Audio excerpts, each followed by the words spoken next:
जय मसीह की। मन्ना आत्मिक आहार, आत्मा को पोषण देने वाला सत्य में आपका स्वागत है। इस वीडियो में हम देखेंगे बॉर्न अगेन यानी नया जन्म के बारे में। इस वीडियो का शीर्षक है तुम्हें नए सिरे से जन्म लेना है, you must be born again. हम नया जन्म कैसे ले सकते हैं? परमेश्वर के वचन से जन्म लेने का क्या अर्थ है? क्या आप जानते हैं जल और आत्मा से जन्म लेने का मतलब क्या है? अविनाशी परमेश्वर के जीवित और सदा ठहरने वाले वचन के द्वारा नया जन्म कैसे लिया जा सकता है? जब यिर्मयाह कहते हैं गिराना, नाश करना और बनाना और रोपना, इसका क्या तात्पर्य है? आइए इन सारे सवालों का जवाब ढूंढते हैं इस वीडियो में। यिर्मयाह पहला अध्याय 9 से 10 तक के वचन। तब यहोवा ने हाथ बढ़ाकर मेरे मुंह को छुआ और यहोवा ने मुझसे कहा, देख, मैंने अपने वचन तेरे मुंह में डाल दिए हैं। सुन, मैंने आज के दिन तुझे जातियों और राज्यों पर अधिकारी ठहराया है, उन्हें गिराने और ढा देने के लिए, नाश करने और काट डालने के लिए, उन्हें बनाने और रोपने के लिए। हेजेकियल यशायाह के समान यिर्मयाह की पुस्तक भी एक भविष्यवाणी की पुस्तक है। यह भविष्यवाणी कब पूरा हुआ? गिराने, ढा देने, नाश करने और काट डालने, बनाने और रोपने के लिए परमेश्वर ने किसको नियुक्त किया? किसके द्वारा यह भविष्यवाणी पूरा हुआ? यीशु मसीह के द्वारा।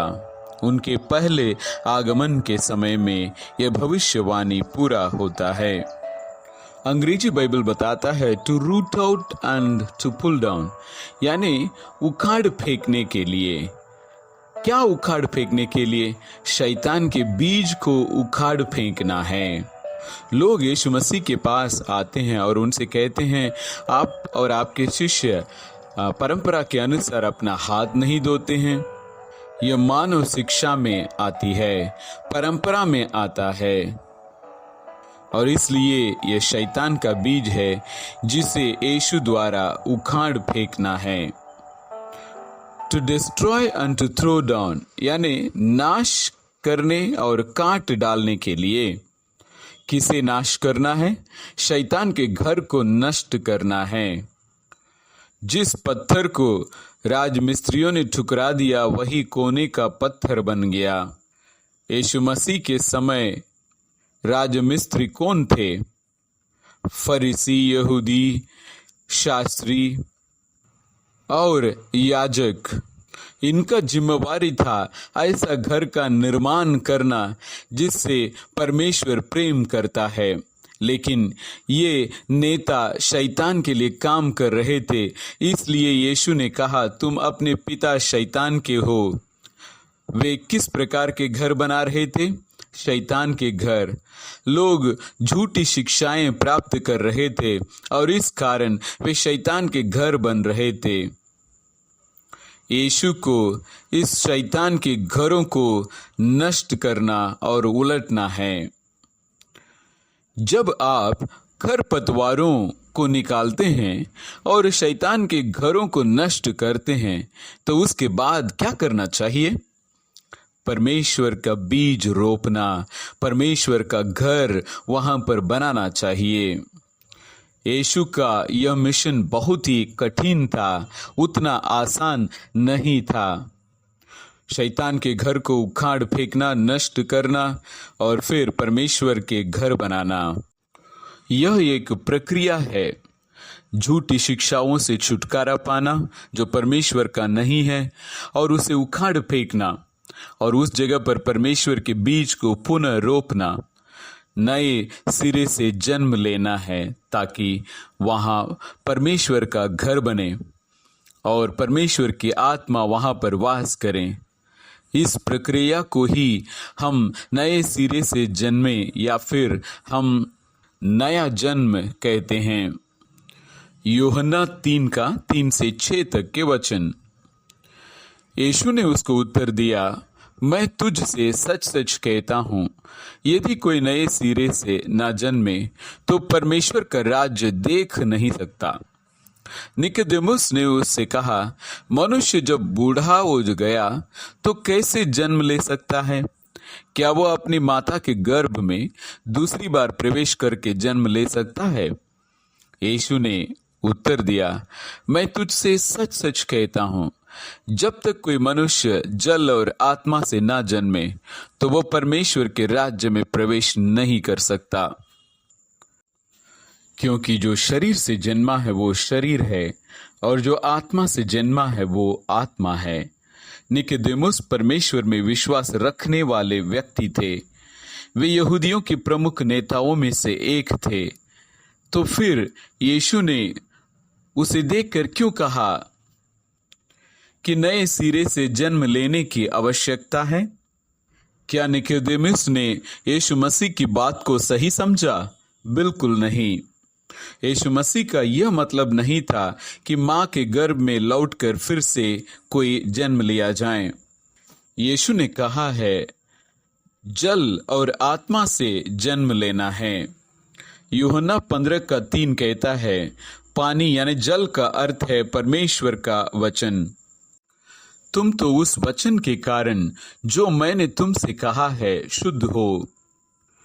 हमारे शरीर को शुद्ध करने के लिए हमें पानी की आवश्यकता होती है, लेकिन हमारे आत्मा को शुद्ध करने के लिए परमेश्वर के जीवन के जल से ही वो शुद्ध किया जा सकता है। यीशु मसीह ने निकोदेमुस से कहा, स्वर्ग राज्य में प्रवेश पाने के लिए तुम्हें मुझसे जल लेने की आवश्यकता है। मेरा वचन जो जल है उसे स्वीकार करोगे तो भीतर का मनुष्य यानी आत्मा शुद्ध हो जाएगा, और जब तुम शुद्ध हो जाओगे तो पवित्र आत्मा का कार्य प्रारंभ हो जाएगा और तुम नए सिरे से जन्म ले सकोगे। अगर देखा जाए, यह बात केवल निकोदेमुस के लिए नहीं था, बल्कि पूरे यहूदी समाज के लिए था। यीशु मसीह की यह बात यहूदियों के लिए बिल्कुल चौंकाने वाली थी, क्योंकि वे खुद परमेश्वर पर विश्वास करते थे, पवित्र शास्त्रों पर विश्वास करते थे और यह मानते थे कि वे परमेश्वर के द्वारा चुने हुए लोग हैं। इतना ही नहीं, वे फिजिकल इज़राइल यानी अब्राहम का रक्त उनके शरीर में दौड़ रहा था। लेकिन इन सब के बावजूद यीशु मसीह उन्हें देखकर क्या कहते हैं, जो तुम जानते हो और जिसमें तुम विश्वास करते हो वो स्वर्ग राज्य में प्रवेश करने के लिए पर्याप्त नहीं है। इसलिए उन्हें चाहिए था परमेश्वर का वचन जो यीशु मसीह दे रहे थे। यीशु मसीह के द्वारा दिए जाने वाला जल क्या था? प्रकाशित वाक्य जो पिता परमेश्वर ने उन्हें प्रकट किया था। यहूदी लोग 1500 वर्षों से मूसा की व्यवस्था, परंपरा, भविष्यवक्ताओं की शिक्षाओं को सुन रहे थे, लेकिन यीशु ने उन्हें देखकर कहा, यह सब बिल्कुल ही पर्याप्त नहीं है। तुम्हें नए सिरे से जन्म लेना है, यानी कि नया जन्म लेने की आवश्यकता है। कितने लोगों ने यीशु की बात यह मानी? कितने लोगों ने यह कहा कि आप ठीक कह रहे हैं, हमें नए जन्म लेने की आवश्यकता है? बहुत कम लोगों ने ऐसा किया। इसलिए यीशु मसीह के वचन को स्वीकार नहीं करने का मतलब है दोबारा जन्म ना ले पाना और स्वर्ग राज्य में प्रवेश न कर पाना। बाइबल में इस नए सिरे से जन्म लेने के बारे में और क्या बताया गया है? पहला पत्रस 1 अध्याय का 23वां वचन, क्योंकि तुमने नाशवान नहीं पर अविनाशी बीज से परमेश्वर के जीविते और सदा ठहरने वाले वचन के द्वारा नया जन्म पाया है। यदि मेरी आत्मा को नया जन्म लेना है तो मुझे परमेश्वर का वचन ग्रहण करना होगा। पतरस अविनाशी बीज से जन्म लेने की बात करते हैं, जो परमेश्वर का जीवित और स्थायी वचन है। यदि मैं परमेश्वर का वचन प्राप्त करता हूं तो मुझे परमेश्वर के स्वरूप और समानता में रचा जाना चाहिए, यानी मैं परमेश्वर के अनुरूप और स्वरूप में बन जाऊंगा। लेकिन यदि मैंने शैतान के वचन को स्वीकार किया है तो मैं शैतान के बीज से जन्म लूंगा। यीशु के समय के नेताओं के बारे में जरा सोचें। यीशु के वचन को स्वीकार करने के बजाय, परमेश्वर के वचन को अपनाने के बजाय, उन्होंने यीशु मसीह को सताया और मार डाला। यह सोच परमेश्वर से बिल्कुल नहीं था। फिर यह विचार उनको कहां से मिला? वे झूठी शिक्षाओं के प्रभाव में, यानी कि शैतान के वश में थे। आइए हम अपने से पूछें कि मेरे अंदर परमेश्वर का वचन कितना है और मैं परमेश्वर के स्वरूप में कितना बन पाया हूं। यह एक दिन का काम नहीं है, यह एक प्रक्रिया है। इफिसियों 4:22 से 24 तक के वचन कि तुम अपने चाल चलन के पुराने मनुष्यत्व को, जो भरमाने वाली अभिलाषाओं के अनुसार भ्रष्ट होता जाता है, उतार डालो और अपने मन के आत्मिक स्वभाव में नए बनते जाओ और नए मनुष्यत्व को पहन लो, जो परमेश्वर के अनुसार सत्य की धार्मिकता और पवित्रता में सृजा गया है।